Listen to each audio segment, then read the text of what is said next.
Hi there, Yada White, whereas we heal each other. Today is going to be my 2 cents. And it is from a deck of cards that I found, old cards.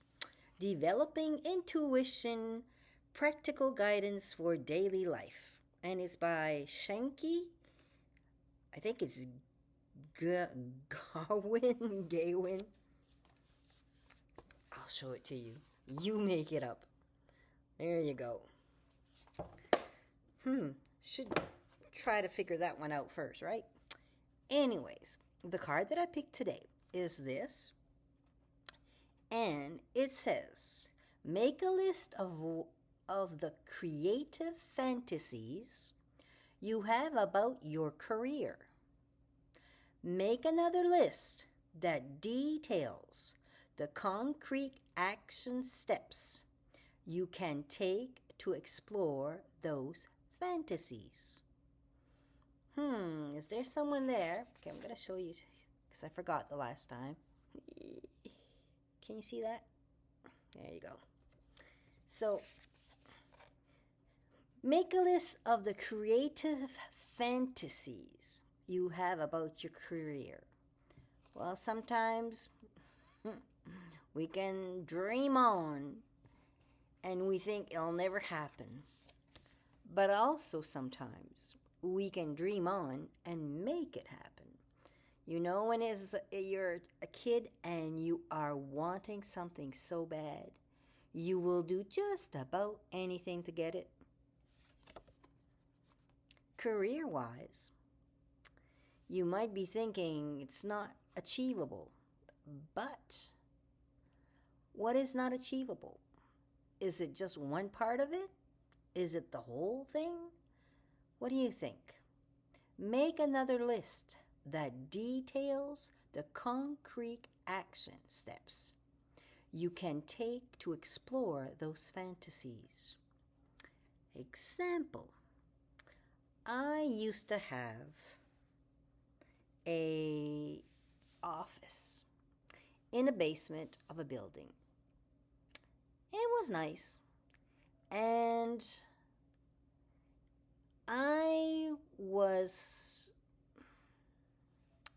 at time I was thinking, there's no air condition. I was saying all the no's, okay? The parking, well, and then, there was always something behind my being there until one day it flooded. All right, it can happen. So it floods. And then you move on. You know what I'm going to say, right? It flooded twice. Yep, I still wanted to be there because it was in the middle of downtown where I lived. And still it was convenient to get there. If you were working there in the town, you could walk easily to it. So anyways, then, can you believe it? Flooded the third time.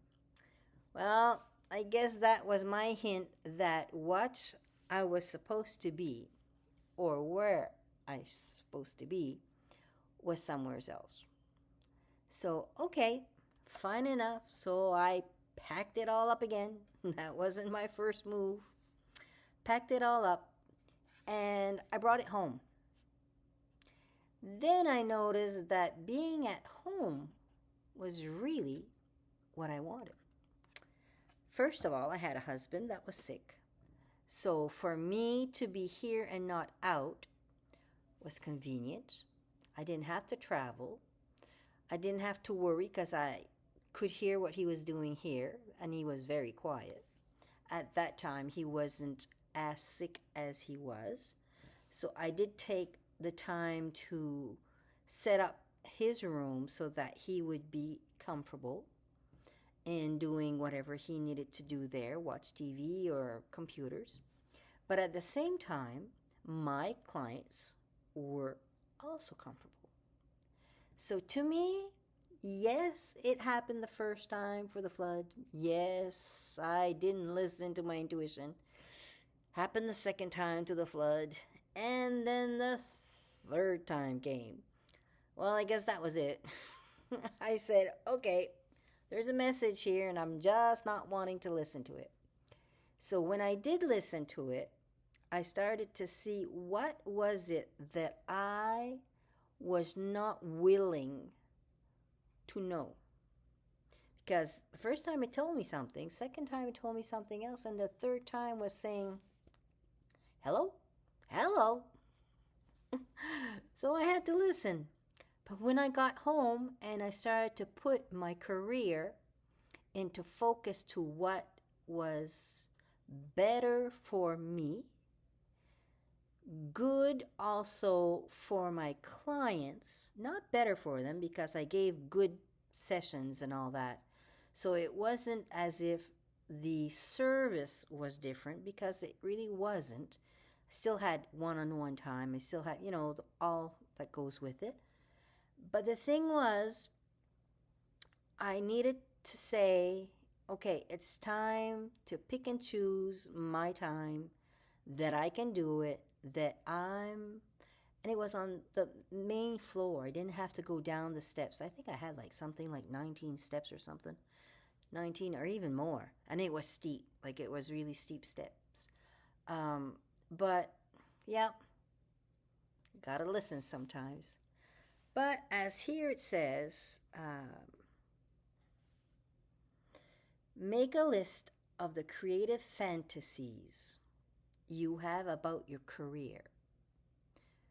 Don't, I was going to say knock it off. Keep what you think that would be for you. And like a child, go for it. Yep. If we could just learn to do that, do like a child. Not be so afraid of our stuff that we need to do. Why? Because we're older? I know, okay, it was costly for me, had to move again. But the next month I didn't have to pay rent, right? So that paid for whatever I had to do to get back here. So I'm just saying, try it and see what happens. Look at if you're in your career or you want to change your career. Now, I'm not saying change your career. It's up to you to do it because I won't tell you what to do. But I'm just saying if there is something that you are there thinking about, give yourself a date. If you're saying it's a little project and you could do it within the month, give yourself a month. What are the steps that you're going to get there to? How are you going to do it? Is it possible? Now, don't say I'm going to have a jet plane and it's going to be in my backyard. And when I want to travel to certain places, I can go there easily and just hop in and have a pilot or something. I mean, be realistic. But if it's having someone at your home, instead of going to pay out to have your office out, and you can still manage everything, because now everybody's doing it online. There are things that are good online, and there are things that are meant to be sometimes one-on-one in person. I'm old school, what can I say? But what do I know? Really? I'm just putting my 2 cents in. So it's up to you. Be creative for that job that you want. So, bye for now.